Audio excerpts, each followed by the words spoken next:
भाग्य और स्वतंत्र इच्छा का रहस्य, एक प्रेरणादायक कथा। भाग्य और स्वतंत्र इच्छा का प्रश्न सैकड़ों वर्षों से दार्शनिकों और विचारकों के लिए एक रहस्य बना हुआ है। यह एक ऐसा विषय है जिसने हमारे भीतर गहन जिज्ञासा जगाई है और हमें सोचने पर मजबूर किया है कि क्या हमारी जिंदगी पहले से निर्धारित है या फिर हमारे पास अपनी पसंद और निर्णयों पर नियंत्रण है।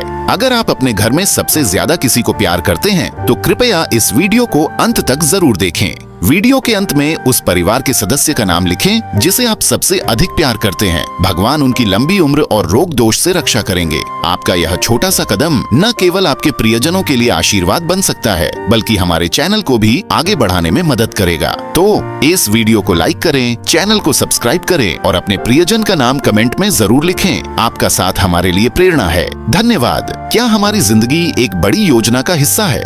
कुछ लोग मानते हैं कि हमारी जिंदगी पहले से तय है। उनके अनुसार हर घटना और अनुभव एक बड़ी योजना का हिस्सा है। इस दृष्टिकोण के अनुसार हमारी पसंद और निर्णय सिर्फ एक भ्रम है और जो कुछ भी होता है वह पहले से ही तय है।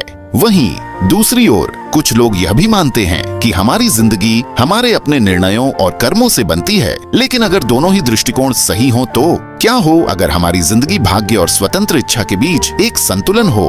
भाग्य और कर्म का गहरा संबंध, भाग्य का विचार हमें सोचने पर मजबूर करता है कि क्या हमारे जीवन में हर छोटी बड़ी घटना एक बड़ी योजना से जुड़ी हुई है? क्या ये सब एक ईश्वरीय व्यवस्था का हिस्सा है या कुछ घटनाएं केवल संयोग हैं? और अगर हमारे कर्म और निर्णय हमारी जिंदगी को प्रभावित करते हैं तो क्या हम अपने सफलताओं और असफलताओं का श्रेय खुद को दे सकते हैं या वे भी किसी बड़ी योजना का हिस्सा हैं? नैतिक जिम्मेदारी और भाग्य दार्शनिकों ने भाग्य और स्वतंत्र इच्छा के नैतिक पहलुओं पर भी बहस की है।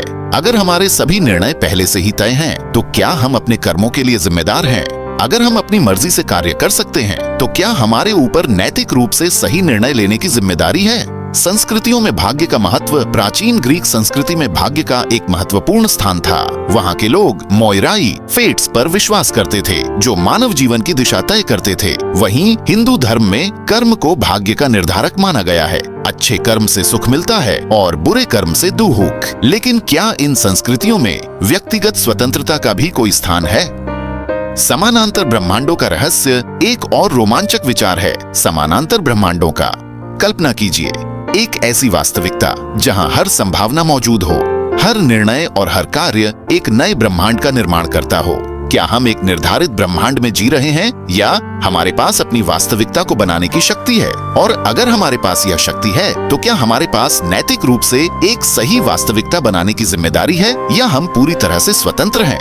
भाग्य और स्वतंत्र इच्छा का अद्वितीय संतुलन शायद सच्चाई भाग्य और स्वतंत्र इच्छा के बीच के एक अद्वितीय संतुलन में है। हमारे निर्णय और कर्म हमारी जिंदगी को आकार देते हैं, लेकिन वे भी बाहरी ताकतों से प्रभावित होते हैं। समानांतर ब्रह्मांड का विचार हमें यह सोचने पर मजबूर करता है कि शायद हर संभावना पहले से ही मौजूद है और हमारे पास अपनी नियति को बदलने की शक्ति है। निष्कर्ष, अपनी जिंदगी के लेखक बने। भाग्य और स्वतंत्र इच्छा का यह प्रश्न जितना जटिल है उतना ही प्रेरणादायक भी। सच्चाई जो भी हो, यह स्पष्ट है कि हमारे पास अपनी जिंदगी को बेहतर बनाने की शक्ति है। ये हमारे निर्णय और हमारे प्रयास हैं जो हमारी कहानी को आकार देते हैं। इस वीडियो के माध्यम से आपको यह समझने का प्रयास करना चाहिए कि भाग्य और स्वतंत्र इच्छा दोनों ही हमारे जीवन के महत्वपूर्ण पहलू हैं। तो अब आपके पास विकल्प है। क्या आप अपनी जिंदगी को बेहतर बनाने के लिए कदम उठाएंगे? कमेंट में अपने विचार साझा करें और इस वीडियो को अपने दोस्तों के साथ जरूर शेयर करें। अगर आप हमारे चैनल पर नए हैं तो सब्सक्राइब करना न भूलें। यहाँ आपको आत्म जागृति और दर्शन शास्त्र से जुड़ी और भी रोमांचक सामग्री मिलेगी। धन्यवाद।